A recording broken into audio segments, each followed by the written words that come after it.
Okay, alright, good, alright. So for those who didn't hear me, I basically said we're fucked. Insects are dying en masse, which means ecosystems are going to collapse. We're in the 6th mass extinction, the climate is breaking down. That is the reality. We have a very, very, very short window of time to take action, and we have a duty to take action. Animals are dying en masse. This is a living hell for animals every single day, and their lives are an emergency, and we need to treat them as such, and we need to act. We have a duty to act. So that means for those of us who are able and are willing, it means to get arrested and to sacrifice in order to make change, and for those who aren't, to support those who are able to do that. So, as I said, Extinction Rebellion has massively inspired us. Their protest tactics and their ability to shake society and wake them up to the climate emergency is exactly what we want to be doing with Animal Rebellion. But when we shake society, we want to be saying we need a plant-based food system. We need to end animal farming and fishing. These industries have to go. And what we're doing is that we're recognizing that this climate emergency gives us an opportunity to say that and to be accepted in society as saying that, because the IPCC released a report, which was a leaked report, where they said we need to transition to a plant-based food system. The UN have said it. The idea behind Animal Rebellion is potentially, and this is an idea, potentially the route towards ending these industries is by using an environmental narrative to do so. Yes. This is a time when we can do that, because society, it's the biggest issue in society right now. So through this environmental crisis that's taking place, we can demand a plant-based food system where we can create massive change. So, extinction, and also, I mean, of course, we can stop mass extinction, and we can minimize the risk of the forthcoming climate breakdown, which is in all of our interests. It's in the interest of every single animal on the planet. So, why was Extinction Rebellion so successful? It's because they used disruptive tactics. It's because they sacrificed. They got arrested. They used the approaches of the civil rights movement of Gandhi, and their protests are escalating. They're sustained. People stay in London and they disrupt London. You go and do a march for a day. It's wonderful. It's fantastic. Everyone feels good. But no politician, nobody in power is ever going to do anything about it. You have to stay on the streets. And that's what we want to do with Animal Rebellion. And when we stay, we will bring 10,000 people, and we will stand alongside the thousands of people that Extinction Rebellion will bring, and the thousands of people that other social movements will bring. And what we will do is we will not completely agree on the solutions. We will not completely agree. We think we need a plant-based food system. Other people don't agree with that. But we have to stand united anyway, because there is so much that we do agree on that it will be foolish not to. By standing together and putting our differences aside, we can have a debate in the public around what the solutions are in the environment. But when we're together on the ground, we just stand shoulder to shoulder in unity. And we go to the government and we take shared demands to the government to completely transform our society and bring about a better world for all. When there's a citizens' assembly put in place, which is one of the demands of Extinction Rebellion. So Animal Rebellion have signed up to the 3 demands of Extinction Rebellion, which is for the government to tell the truth about the climate emergency. And for us, we interpret that demand as meaning they also need to tell the truth about the industries of animal agriculture and fishing and how they're devastating the planet. Act now. The government must act to halt mass extinction, to halt biodiversity loss, and to fix the planet or whatever by 2025. And we say that cannot be done unless if you end the industries of animal agriculture and fishing. And the Citizens' Assembly, that we can go beyond democracy. We can have an upgraded democracy to take us out of this climate crisis, because the current political system has completely failed to do that. And we interpret that as meaning that citizens' assembly will not be fit for purpose unless if they have the mandate to discuss and the power to legislate on the transition to a plant-based food system. And now for all of us, we know the science is clear. We have to have a plant-based food system. The IPCC has said it, the UN has said it. And when that information gets presented to the citizens' assembly, it will be the most important piece of vegan outreach that we can do, right? And we can, through democracy, change the system in its entirety. And even if we don't get our own way, even if, like, say, the environmental movement, who a lot of them think regenerative grazing is the solution, then that means you're actually still getting rid of 99% of the industry. Those people who think we can have regenerative grazing as a solution, sit down and tell me that that means one burger a year. So even where we disagree, there is actually huge amounts of common interests. And by working together, we can transform society beyond our very imagination. I'm just going to look at my notes, because I've just been riffing up until now.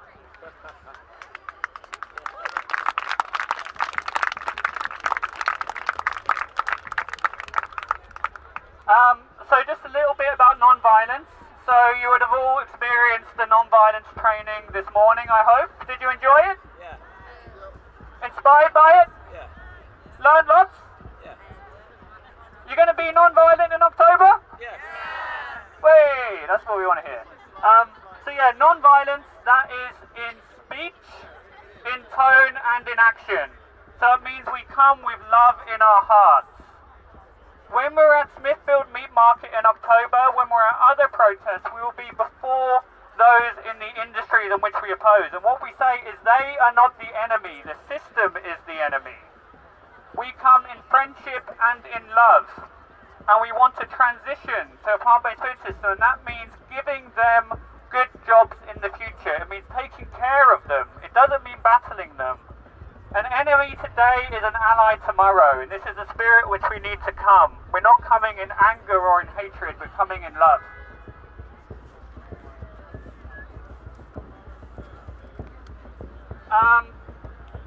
So a bit on our relationship with Extinction Rebellion. It's often stuff that we're asked about. What is your relationship with Extinction Rebellion? Basically, like, from my perspective, so I'm a co-founder of Animal Rebellion. I am friends with the people who founded Extinction Rebellion. I didn't get involved in that movement because my heart wasn't in it, because the animals weren't in the picture, they weren't in the centre. But I know them, I'm friends with them, I support what they're doing, and I stand in solidarity with those people. They're my friends. So what the relationship is that we're a separate organisation. Animal Rebellion are a separate organisation which are bringing the unique message. We're plugging the narrative of Extinction Rebellion around the plant-based food system, and we're also bringing animals into the centre. We're bringing the animal justice message, because that is what motivates us. That's why we came out on the streets today. So we can bring animals into the picture, and we can demand justice for them as well. So the relationship with Extinction Rebellion is that we have a working agreement. We're building this movement of movements together. Neither of us knows what that means. We're figuring out along the way. Sometimes there are tensions along the way, but we are all acting in good faith to build something and to go beyond our differences and to act in a spirit of love. And we're going to be on the streets together in October, and it's going to be awesome. And there's going to be loads of other movements there. Just so happens that the animal movement is we're just very organised. So we're just like getting lots of stuff going, and we've been lucky enough to have a presence at this march. So we aim to get 10,000 people on the streets, and we hope all of you will be there with us. So that means to take 2 weeks off work. That means to quit your jobs potentially and help us organise this thing, if you're in a position to do that. It means to donate your money. It means to join a local group. It means to go out and take action. It means to get arrested. What we're doing is we're building a mass volunteer movement. All of us are volunteers doing this. Many of us are working full-time, many of us are working part-time, but we're all volunteers and we're all acting our passion in our hearts. So there are numerous ways to get involved in Animal Rebellion, because as I said, it's a mass volunteer movement. We are creating and are strategizing about ways to bring as many people in this movement and to enable as many people to use their talents and their skills and their interests to advance this movement. So whatever you bring, whether it's that you're a fantastic artist, if you can spin plates really well and you think that will entertain people at the Rebellion, or any kind of random thing that you can bring, there's a way that you can bring it into this movement. And there's also all the organising functions as well. So everyone is welcome. And everyone are needed. There are studies that show if you can mobilise 3.5% of the population, in this country that's 2.3 million people, as part of a movement. And that doesn't mean that everyone has to be out on the streets every day. You only need about, like at your biggest march, about 100,000 people, the studies show. You need about 10,000 people who are willing to get arrested, and you need millions more who will be at home and acting in support and maybe going and doing like a small action here and there. If you can get to that stage in a social movement, you are guaranteed to overthrow even the most brutal of dictators. So that's what we're working to, and that's what Extinction Rebellion are working to. So by working together we can reach that number and we can overthrow the government. And it's been done with fewer and fewer people than that as well. So yeah, everyone are needed. We need to build something that's mass, that's mainstream, that's inclusive. So just a bit about our principles and values. I'm going to go through these one by one. Number one, we are an anti-speciesist movement that has a shared vision of change. And that means to change the system and to engage in non-violent civil disobedience and to support those engaging in non-violent civil disobedience to make that change. We set our mission on what is necessary, and that's mobilising 3.5% of the population. We need a regenerative culture, one that's resilient, that's adaptable, that's healthy, where we're cared for, where we're loved, where we can recover after taking action. We openly challenge ourselves and this toxic system, particularly in what we're doing as the movement of movements. The way that we're challenging ourselves is we're challenging ourselves to be on the streets with those that we disagree with, without letting that disagreement divide us. We value reflecting and learning, which means every action we take, we look back and we see what we can do better from it. We're a constantly evolving movement and we care about people's voices and perspectives. We welcome everyone and every part of everyone. Now this means that if somebody agrees with a plant-based food system, if someone agrees with that vision for the future, we say you don't need to be vegan to be in this movement. You may be a vegetarian and still want the future that we want.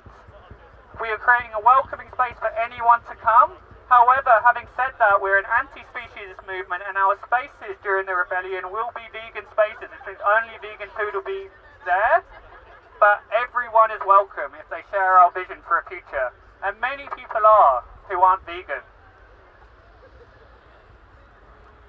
We actively mitigate against power. This means we're trying to create a movement where we're developing as many people to step up and take leadership in their communities. The more of us who are empowered to act, the stronger that we are. We avoid blaming and shaming. This is a really big one for the animal justice movement. We're not going to go and shame people for not being vegan, for not acting the way that we do. If we come like that in October and just focus on people's individual behaviour and criticise environmental activists and people from other social justice movements, then we will divide instantly. So we need to bite our tongue and we need to come with love, respect and kindness. And trust that being on the streets together, that will enable dialogue to rise organically and to allow people to share in different perspectives rather than us forcing it on them and for us to then divide over that basis.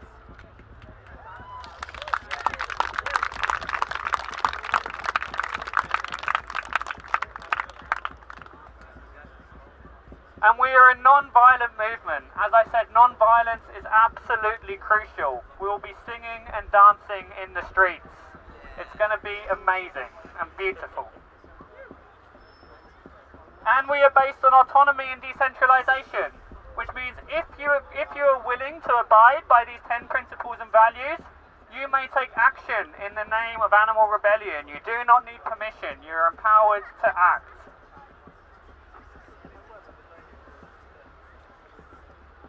So, the time is now. Join us, rise up, be there in October. Occupy Smithfield Market, occupy London, change the world. Yeah.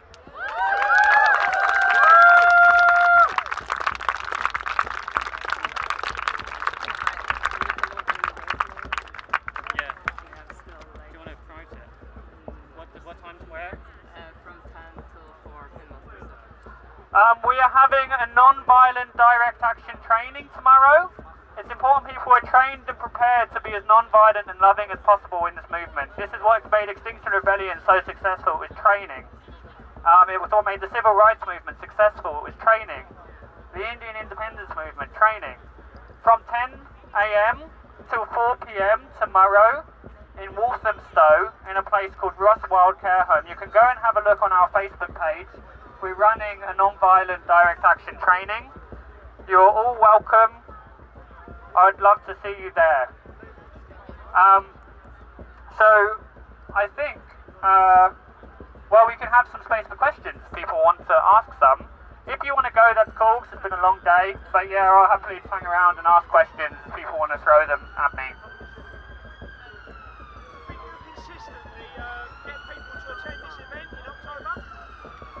The question was, do you think you'll consistently be able to get people to attend this event in October?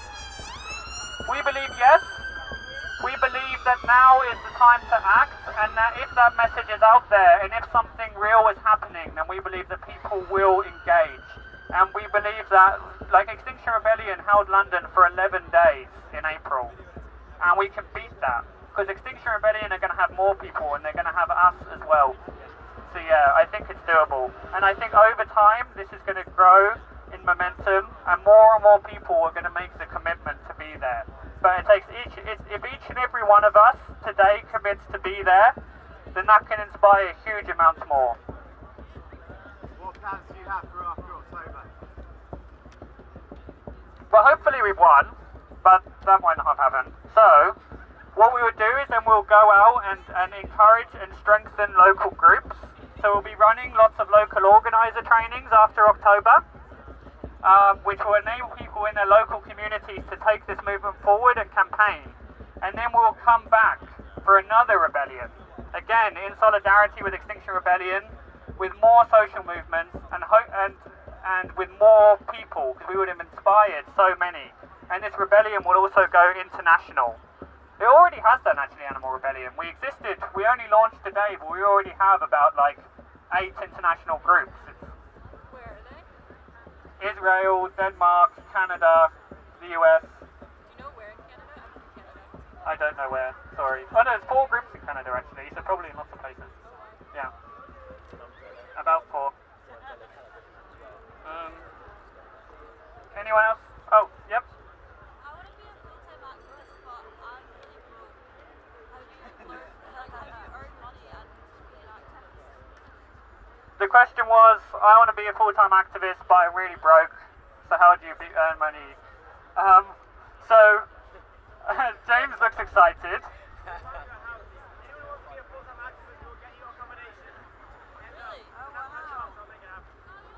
James does logistics with Animal Rebellion. He's awesome. He's found so many places to stay. He's also working on getting people fed as well. So it's providing... Love the people who see that. So So what we're doing is we're trying to build the infrastructure for people to be able to leave their jobs. We recognise that it's a privilege to do so, and we don't all have that privilege. But if we can do the best that we can to provide the infrastructure, then more people can get involved on a full-time basis. So that also means, shout out for James and his recruitment for people. If you have a house in London with a spare room, one way you can contribute to the movement is by letting a full-time activist stay. So, sorry, are you after disrupting Smithfield's massive We aim to disrupt Smithfield's market for as long as it takes. And we will also be occupying other sites in London. Extinction Rebellion will be occupying multiple sites around Westminster, and other movements will be occupying other sites as well. And collectively this will disrupt and will shake the system with the target at the government. The target isn't actually at Smithfield, the target's at the government and at the public to create that conversation in society and to force the government to act. One of our approaches will be occupying Smithfields to disrupt the business, yes.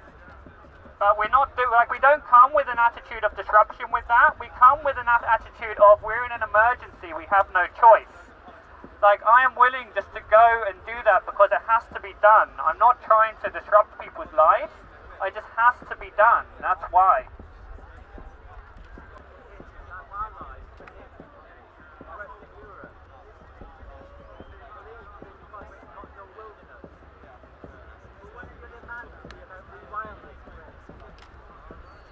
So our demand is about the plant-based food system, but what we understand and what our arguments are, there was a study by Joseph Poor at the University of Oxford, and what they did is they surveyed the whole scientific literature on the relationship between food and the climate. And what they found is that you can reduce agricultural land by 76% and still feed the world if we have a plant-based food system. What they also found is that if we take that land and we reforest that land, we could reduce greenhouse gas emissions by 71%. That is one of the arguments that we're going to be making in the public. Yeah.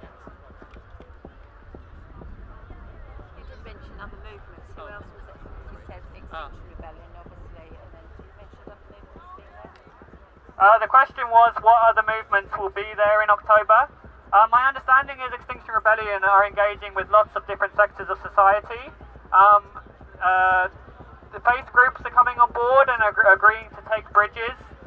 There are conversations with various other social movements that are at varying degrees of progress, but more and more people are starting to come on, and particularly a catalyst for that has been the animal movement coming on board and with Animal Rebellion forming.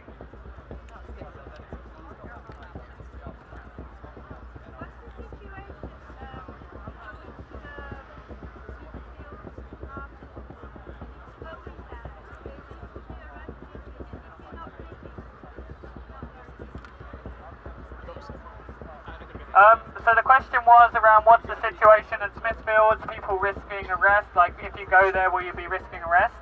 So Smithfields will not be the only site in which we occupy. There will be places in London which will have a lower risk of arrest. There will also be different roles to be done around Smithfield. There's back office roles, there's ways to support the movement from an infrastructure and organisational perspective. So if you're not able to be arrested and you can't be on the ground and be the people who are there with their arms linked and being taken away, then there's many other ways for you to contribute.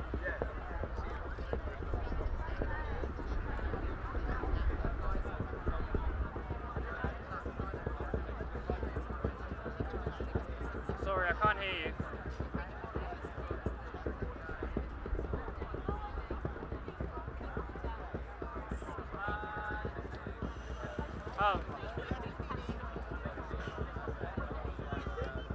So the question was if you can only commit like 3 days or 4 days to this protest, then how can you do that, and will there be information being put out on Facebook and stuff like that and for other communication channels? The answer is 3-4 days, that's fine, that's welcome, that's awesome. Like, yeah, great. Fuck, I can't imagine, like someone like two months ago would never have said they would come and camp for 4 days in non-violent civil disobedience in this movement, so fuck yeah. And yeah, and we will be putting out lots and lots of communications. Like, we're still building our infrastructure towards this, so I can't give any specific answers, but yeah, that communication will be taking place. Yes. I had to take on some medication stuff, so I have to go home every night. But would it be okay to come in the daytime and stuff like that? Yes, it would be okay to come in the daytime. The thing about Smithfield's market, and this is a challenge for us all, and is why we're putting so much emphasis on people bringing their tents, is that it is a night market, which means it's operational at night. So the people who are there at night are really, really, really important for this to work. However, there's going to be loads of awesome shit going on during the day, because we're going to be creating a nice, beautiful, rebellious atmosphere of love and dancing and singing. So would it be okay to show up really late at night, like 1 in the morning or something like that? It would be okay to show up at whatever time you want. Thank you. Yes.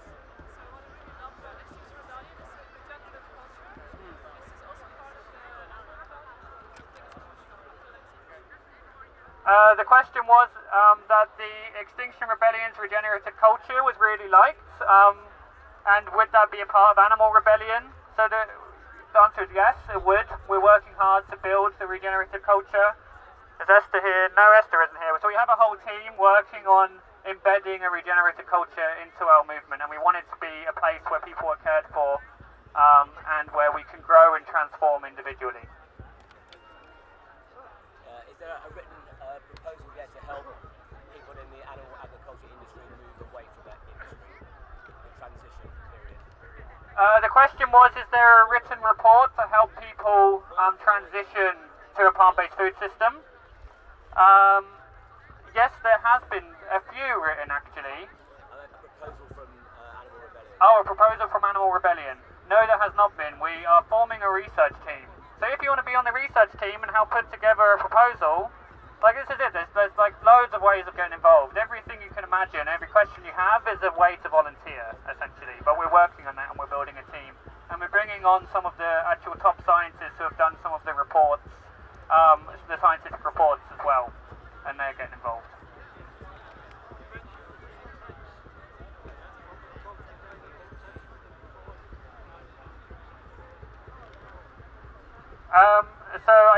So the question was that it's been heard that all tents would be provided.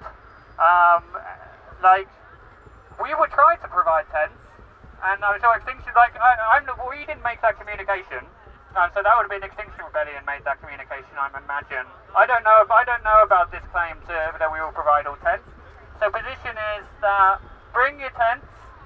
I have already been thinking that it's a job that we need, is to be collecting as many tents as possible, going collecting stuff at festivals. So we'll provide as many as we can.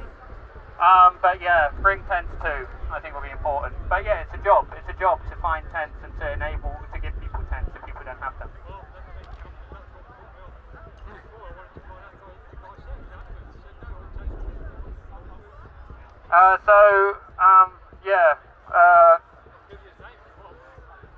I don't know about that, but yeah, if that guy's going to organise the tents, then awesome. This is the thing, it's a mass volunteer movement, right?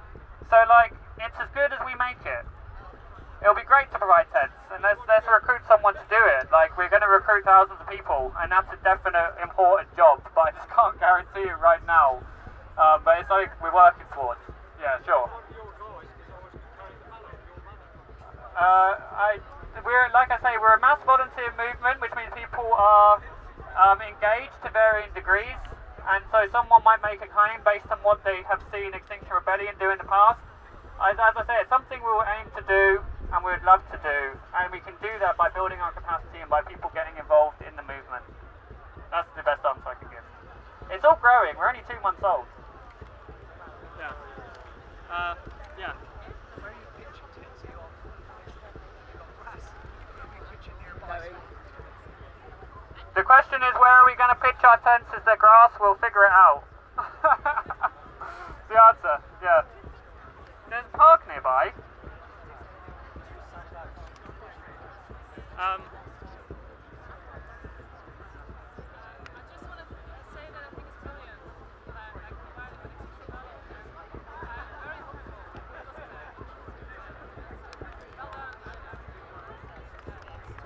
She said it was brilliant.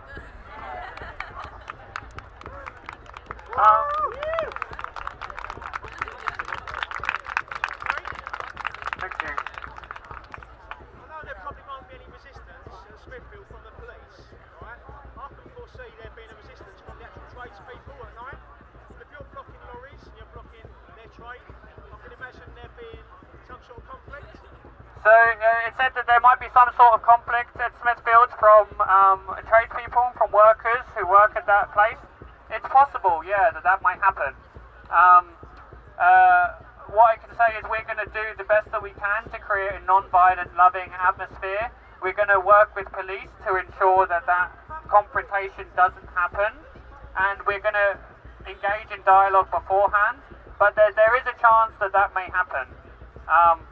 But we're in a situation of a dire climate emergency and a massive animal emergency, and this is a way which we can act in a strong way and bring about change.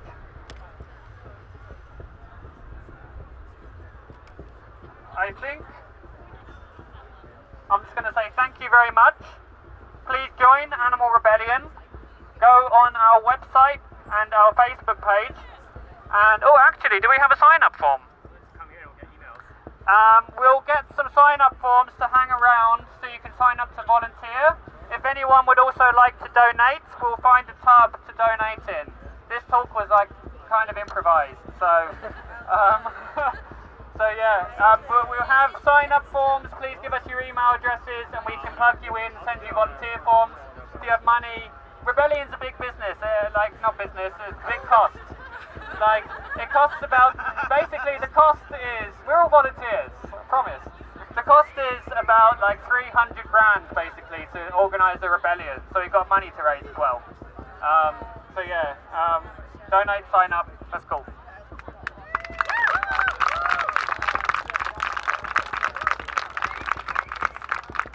Do something back in here. Alright, just come sign up here. If you want to.